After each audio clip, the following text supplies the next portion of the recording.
American Horror Stories is back, and I just binged the whole thing, so y'all don't have to do it. If you are familiar with American Horror Stories, it is a spin-off of the franchise American Horror Story that usually has standalone seasons based on one story. For example, Roanoke, the best one, Murder House, Coven. But American Horror Stories is an anthology with standalone episodes, making it more fun and frightening to watch during the October time.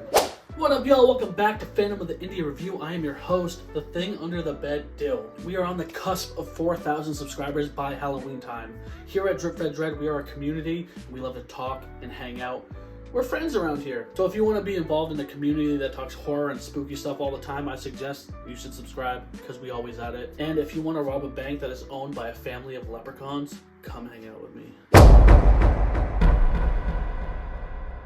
The way we are going to talk about these episodes today is through ranking. I feel like that's the most appealing way in my opinion. We'll go from worst to best, but disclaimer, I will say that none of these new episodes are even that bad. I actually had a good time watching this entire series. Coming in at number 5 is the episode The Thing Under the Bed. We see a great appearance from Debbie Ryan, one of the childhood icons if you grew up in the early 2000s like me. This episode focuses on a girl who is kind of having a shared reality of dreams with a bunch of other people, and there's a lurking, menacing thing that lives under the bed.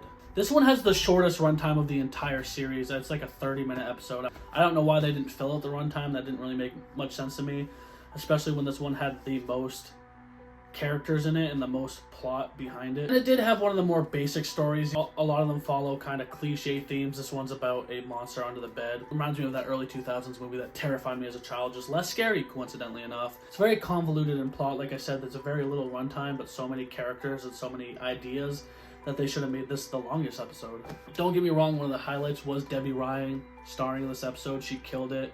Very likable character. You were rooting for her the whole time. She had that kind of crazed situation going on where everyone thought that she was the issue. Her husband ends up getting murdered and they're blaming her, but it's more supernatural than that. And as the episode began to wrap up, the monster they showed itself really wasn't that scary, and then the finale was a lot more complex than it should have been, and it didn't really make too much sense for how little the runtime was.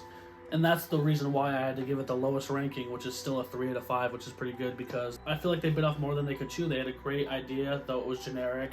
A lot of characters and a lot of moments. This could have been a standalone season, let alone the shortest episode on the whole season. Coming in at number 4 is an episode I feel like a lot of people are gonna like. It's called X. It has a beautiful black and white creepy aesthetic to it, very akin and pays homage to the Night of the Living Dead era of zombies and stuff like that. And essentially there's a nurse working at a hospital and she starts to uncover a dark truth about the doctors and certain employees at this hospital. Chemistry between the nurse and the security guard that both work there are good, but they didn't give them enough time to shine throughout the episode as developing a relationship. Towards the end, when they're in peril, you feel their closeness, but they didn't really show many examples of it building throughout the episode. The main bad guy, Doctor, played by Henry Winkler, icon, the water boy, Fonzie, I felt like he was just middle of the road as a villain, as the main antagonist. I don't know, maybe, like, I'm not trying to be jaded because he's a TV icon, but I feel like he just didn't do that great of a convincing job in my opinion. Like, I didn't find any threat behind him. Essentially, at this hospital, there is a bunch of patients that died from mysterious circumstances, and there's this one creepy zombified creature named Alice that is pretty much coming back to exact her revenge. And I will say Alice is very disturbing and creepy looking in my opinion. And though she is deemed as the bad guy to start, you find out that she is trying to make things right, and it's very beautiful. This episode had a great setup and pace and all-around atmospheric ambiance to it. It really did kind of bring out some eeriness for me, a little bit of dread. How you could trust very little people was very important too, because it made you cling onto the characters that you had to trust. And all in all, even though I said it looked like kind of like the 60s Night of the Living Dead vibe, I feel like it was a very original story and very unique to itself. Very creepy, and I had a good time with it. That's why I gave this one a 3.2 out of 5. Coming in the middle of the pack was the episode Leprechaun. I'm a sucker for leprechauns. I always have been. I'm Irish. I'm from the East Coast, so there's a fascination to that lore that always tugs at my heartstrings, so I thought I was going to like this one better. Essentially, there's this guy and his wife, fiance, are about to have a baby. She works at the town bank. It's a small, sleepy town that, you know, not many people get out of.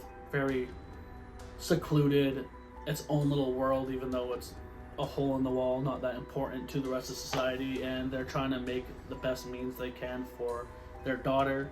that they're about to have. The main dude has a bunch of friends that called the Eastie Boys, and they're kind of like the ragtag misfits, the dudes that no one in town really messes with, and instead of trying to find a proper job, he's kind of clinging to them and goes to see, because they say they have a job that they want him to do, and it turns out to be robbing the bank that his fiance's family owns. This is one of the few examples for me where the editing and delivery was kind of all over the place. I can't explain, like when they show certain jump scares or certain moments of a character's reaction, I feel like the editing mixed with the sound effects and aesthetic didn't really add up to it. Like, you didn't feel the gut punches that you should have. The acting was pretty good in it, and the initial setup was really cool too. Like I said, robbing a bank, and then all of a sudden a leprechaun kind of comes in, because I found it a cool premise that they go to rob the bank. Down in the basement is a bunch of excess gold and jewelry that gets pawned off on them each year, but since COVID kind of shut down transporting stuff, that it just became stockpiled in the basement. So I found that fascinating, why there would be a leprechaun around, because leprechaun doesn't like money, he likes gold and trinkets like that. So the fact that they had a good backstory on why there was all gold in the basement was really cool. They had that generic bank heist scene where about 15 minutes of the episode is them showing exactly how they're going to execute the perfect plan. We've seen it many times, and it kind of filled up too much of the episode, but it was still cool nonetheless. I love the Leprechaun lore, and for this specific one, I feel like they did something unique with it. They kind of made a hybrid family theory about leprechauns that was interesting. But however, when they did show the leprechaun, in my opinion, it just wasn't the best design. If I didn't know the episode was called Leprechaun and I just saw a snippet of it on YouTube, I wouldn't have thought that was a leprechaun. Maybe more like a goblin. What's the difference? But I feel like the episode build up and the little plot twist at the end kind of made up for it. For Leprechaun, I gave it a 3.5. Alright, we're getting down to the final two episodes. These ones were very close to me. I happen to enjoy them the most. Coming in at number 2 was the episode Clone. It was directed by Max Winkler, son of Henry Winkler. I've been watching all the American Horror Stories anthologies, and I feel like all the standalone episodes that he had directed had always been coincidentally my favorite, from the Naughty List to Bestie. And I feel like he is a really great, grounded director. I really love his work, and I'm glad that he is on board with this franchise, because Clone was probably the most creepiest episode in my opinion. I love the dreary cinematography right off the gates. I feel like it might have been the best filmed episode in my opinion, from the aesthetics to capturing certain frames or scenes or moments that kind of rub you the wrong way, the beautiful forest around them. It was directed very well.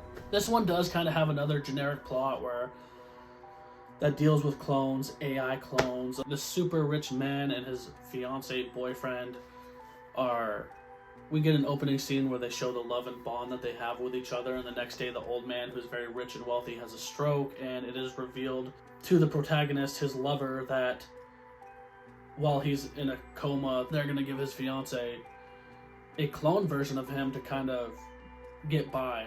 While David is recovering, we're going to give you a clone version of him, and maybe you can teach him how to be more human. And he ends up falling more in love with the clone version of David.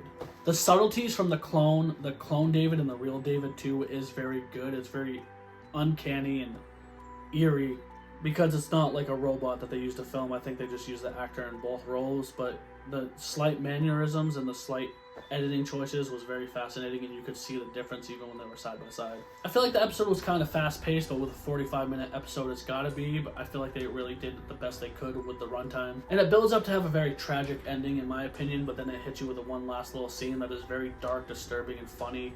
Very quirky, very American Horror Stories vibe. I like the actor who played the main boyfriend too. I don't know what the actor's name is, but he was really great, and I'd like to see him in more. This episode I gave a solid... What did I give this one?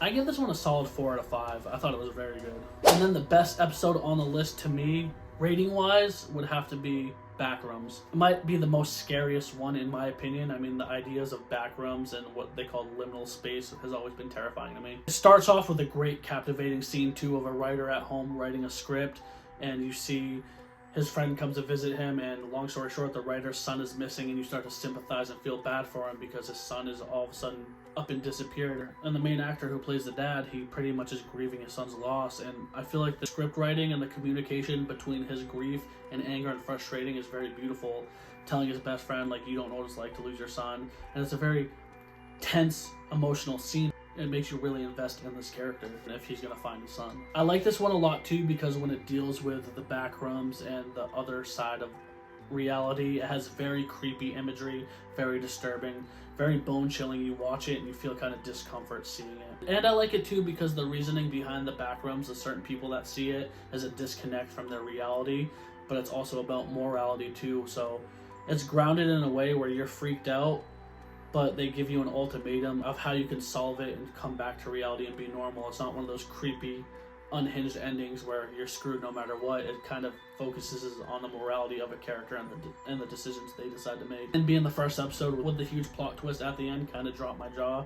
All around, I thought it was a very creepy episode. It was a good one to start off with, and it just had the best storyline out of all of them, in my opinion. And that's why I gave this one a 4.2 out of 5. And that's the 5 episodes, guys. Have you watched American Horror Stories, the new season? Comment down below what you think the best episode is, because I know it's going to be very divisive and a lot of people are going to think otherwise. What's your favorite American Horror Story season, from the anthologies to the main series? Do you like the show at all? Do you think it's different, it's fun, or it's just boring? But yeah, guys, as Halloween is right around the corner, it is time to watch the scariest stuff you can. So if you want to come hang out, I'm going to be pushing out content as much as I can. Subscribe, give me a thumber, hit that ding-a-ling button harassing you, telling you, hey, it's me, I'm here. And I'm going to say it 1 time for the 1 time and 2 times for the O's. Give me a hell yeah for 4. Here comes another angel. FX's American Horror Stories.